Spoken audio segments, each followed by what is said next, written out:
National 5 Physics, welcome back to another week of work. This week we're going to be talking about radiation part 2.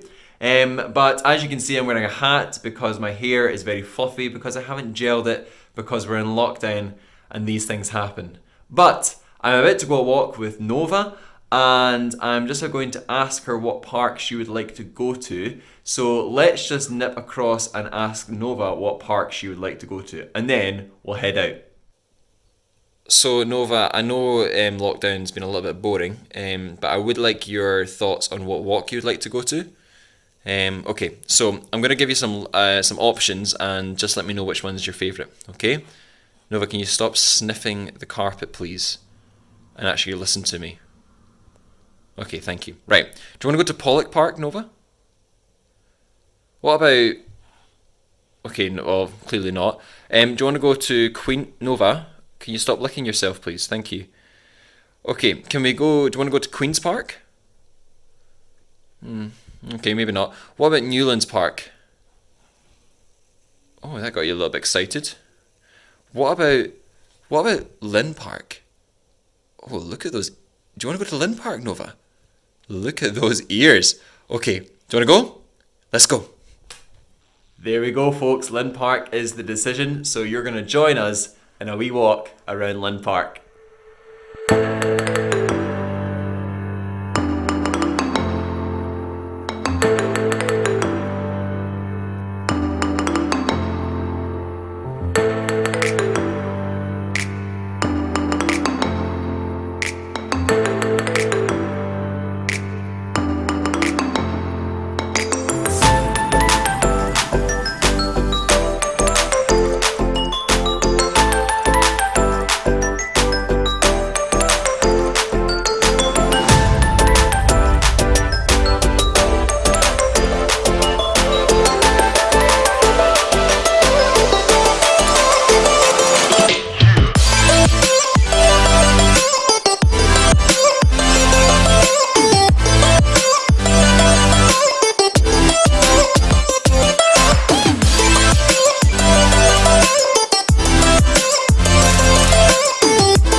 National 5, good to see you again, and another installment of Mr. Bull's Physics, Lockdown Sessions 2.0, and we're looking at Prelim revision, and this time, subscribe, like and share, we are talking about radiation part 2, alright? So what we're going to do today, we're going to be talking about half-life, and we're going to be talking about nuclear reactions, both pieces of information that you will need to answer questions that will most likely come up in Prelim, okay? Now, let's first of all talk about half-life. Half-life, and this is a definition that you will need to know, so that's why it's in red. Half-life is the time it takes for the activity of a radioactive source to divide by half. I'm going to repeat that because you need to know this. Half-life is the time it takes for the activity of a radioactive source to divide by half. Remember, activity is the number of decays divided by the time taken. Okay, A equals N over T. Now, this is in your booklets. This is extremely important. You will most likely be asked about a half-life experiment. You need to know this slide, okay? So pause it, take a note of it. You've also got this exact thing in your booklets. So, how do we measure the half-life of the experiment? 5 steps, okay? That is the apparatus that we need. Stopwatch, counter, GM tube, clock, and radioactive source. So number 1, with no radioactive source in the room, measure the background count rate by recording the number of counts of radiation in 1 minute. Okay, so measure the count rate, the background count rate.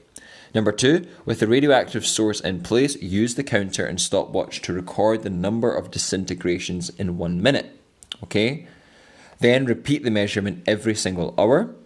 Subtract the background rate from the measurements, okay, so you're getting the pure value that you want, and then plot a graph of corrected count rate against time. Now, those are the 5 steps. Can you just memorize that for me, please? That will be 3 marks in a prelim or in a test or an exam. You need to know those. So make sure you memorize those 5 steps, the apparatus, and obviously we didn't do this experiment in class because it says measuring every hour and you're not in class for 9 hours. Okay, so that's why we did it with the cubes rather than this experiment. So make sure you memorize this, please. That's a very important slide. So practical applications, why do we talk about half-life? Well, carbon dating. Now, I'm not going to specifically go into this stuff, but this is sometimes the context of questions in prelim papers or in exam papers. They talk about carbon dating. And basically, they compare carbon-12 and carbon-14, where carbon-12 stays constant, but carbon-14 decays over time, and it has a half-life of 5,700 years. So basically, they can compare carbon-14 to carbon-12, and by however much is left, they can find out how old the fossils are. Okay, so if there's a quarter of carbon-14 compared to carbon-12, then that means it's had 2 half-lives, and it's about 11,400 years old, for example. Okay. We also talk about Chernobyl a lot and how that spewed out lots of radiation, and there was many different radiations with different half-lives. Many of them are now safe, but there's quite a few that are not safe because they have like a half-life of 30 years. So you can imagine that, well, it's only kind of decreased by half since that disaster. All right. So that's Chernobyl and carbon dating. And there's 2 types of questions. We have 1, graph type questions, and 2, numerical type questions. Now, graph type questions are fairly easy. Numerical type questions are more difficult. I've given you 1 example of each, but you have got in your booklets, almost for the numerical ones, you've got about like 6 or 7 examples in your radiation booklet. So you must go back and look at them to understand the questions, okay? Please, please, please do that, because they're always asked and it's just worth knowing how to do each one. So, first one's a graph. What is the half-life of this source? Should be fairly straightforward. I'm going to show you this again, but with what I've added. Okay, to find the half-life of the source, you start with 80 and divide that by 2, which is 40. So then I've done a blue line of 40 to the graph all the way down. How many days is that? That's 2. Okay, now I'm going to double check that and say, what's half of 40? That's 20. I'm going to go all the way along to the graph down, and it's 4 days. So in between each, from 0, it goes to 2, and from 2, it goes to 4. So my half-life is 2 days. Okay, because it takes 2 days to divide by half. All right, very straightforward. Always good questions because they should be easy. Now, sometimes it's not just the counts. It's something about the thickness. It's the same principle. Okay, some of the questions are going to be on how thick it is, and it's going to look like the same curve. It's the same principle. Okay, it's just the half-life again. Now, number 2, a radioactive source reduces its activity from 80 becquerels to 5 in 8 days. Calculate the half-life. This is just an example of a numerical one that you just have to work through. There's plenty of examples, as I've said, in your booklet. And what you have to do is you start with 80, you divide by 2 until you get to 5. You know that for each arrow it's a half-life, so there's 4 half-lives there. 4 half-lives in 8 days, so 1 half-life must be 2 days. So therefore half-life is 2 days. Okay? Now, that's all I'm going to say about half-life. It's not that difficult. You're either dividing by 2, or in some cases you're timesing by 2, or thirdly, you're looking at a graph. So make sure you go back and look at your radiation booklet if you need any further problems or examples. Okay? Now, let's look at nuclear reactions. So there's 2 different nuclear reactions that we have. Nuclear fission, which is a reaction in where one large atom, normally uranium-235, is split by a neutron. So a neutron comes, hits uranium-235, and that breaks up into smaller nuclei and then more neutrons plus energy. Now that diagram is worth remembering. You might get asked about this, so make sure you remember that diagram, please. Okay? A nuclear fusion is when you have two small nuclei joining together to form a heavy nucleus, okay, or a larger nucleus. And this process is how stars produce energy. You cannot get nuclear fusion on the Earth. Okay, people are trying, but you can't do it. It's only in stars at the moment that we know of that has nuclear fusion. So small nuclei come together, produce a large nucleus, give off a neutron and loads of energy. Now the energy that is produced by fusion is much, much bigger than fission. Much, much bigger. Hence the fact that stars are able to burn. Okay? Now, in nuclear fission, we have a chain reaction. Remember, the neutron hits the large nucleus, produces neutrons plus energy, but then those neutrons go into other nuclei that then break up into more neutrons that then will break up into more nuclei, and so on and so forth. Okay? So again, these diagrams are extremely important. Make sure you remember them. Now, we then talked about a nuclear reactor. So there's lots of different parts to a nuclear reactor that you will need to know. So there's some of the key things: graphite moderator, boron control rods, concrete containment unit, nuclear fuel rods, and coolant gases. Okay? Those are the 5 things you need to know, and a definition. And again, that stuff is in your booklet. So, if the reactor overheats, the control rods can be lowered.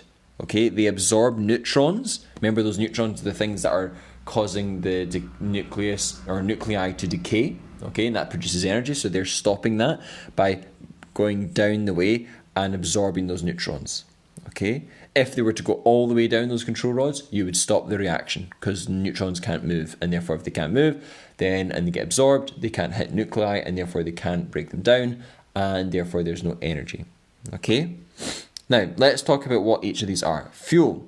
The fuel rods contain uranium pellets that are placed in what we call the fuel rods, okay? So it's just basically where the fuel resides, and that fuel is uranium-235, all right? Control rods, as we've just said, when less energy is needed, the rods move down because they absorb neutrons. So control rods absorb neutrons and therefore stop the reaction or make the reaction less. When more energy is needed, the rods are lifted, and this allows more reactions because the neutrons are allowed to hit into more nuclei to produce more energy. Okay? Now, more concise definitions are in your booklet, so make sure you memorise these, please. Lots of memorisation in this part of the course. Okay? Now, the coolant. The coolant is the heat produced from the reactions is removed and absorbed by this liquid. So what happens is that coolant comes in, okay, and it steams up. That steam then produces, that hot water causes, that coolant, heats up, causes water to go into steam. That steam turns turbines, which turns a generator, which therefore produces electricity. So it's a key point of the reactor. So the heat produced from the reactions is removed and is absorbed by the liquid. This liquid produces high pressure steam. It is then condensed and repeats the process back and forth, back and forth. But without that steam, we would not have electricity. So it's a very important part. So the graphite moderator, this part of the nuclear reactor will slow down neutrons to make the chemical reaction more efficient. You don't want the neutrons too fast. You want slow neutrons in order for the reaction to go ahead. Okay? So graphite moderator is the thing that does that. It slows down the neutrons so that they can be absorbed by the nuclei, which can then break it down and produce lots of energy. And the last one, the containment vessel, or the concrete containment vessel, is the core of the nuclear reactor is contained under a thick shield made of concrete reinforced with steel. Don't know why there's a question mark there. It is steel. This prevents any escape of radioactive waste. We know we've talked about penetration of different radiations. If you have a concrete and steel reinforced containment unit, no radiation is going to escape from the reactor, which is extremely important. Okay? So, advantages of nuclear power and disadvantages, and then that's us done. Advantages, well, you should know: no carbon dioxide, no gases that cause air pollution, and the same mass of nuclear fuel produces much more than fossil fuels. Okay, so it's much better fuel to produce energy. Disadvantages, again, are fairly obvious. Nuclear waste is produced, the possibility of an accident, and there's actually not an infinite amount of nuclear fuel, so it will run out. Okay, so you need to make sure that you memorize a lot of this stuff. This is a very qualitative, as in like lots of words that you're going to have to know and less calculations. So memorize things like the half-life experiment. Memorize what half-life is. Memorize the nuclear reactor and the diagram, and memorize what each part does. If you do that, you could be looking at a good 10 marks in your exam that you can just write down. National 5, that is us done radiation. Next week, we're now moving to dynamics. So prepare yourself for a new topic. And guys, you're doing so well. Very well done. And thanks for watching.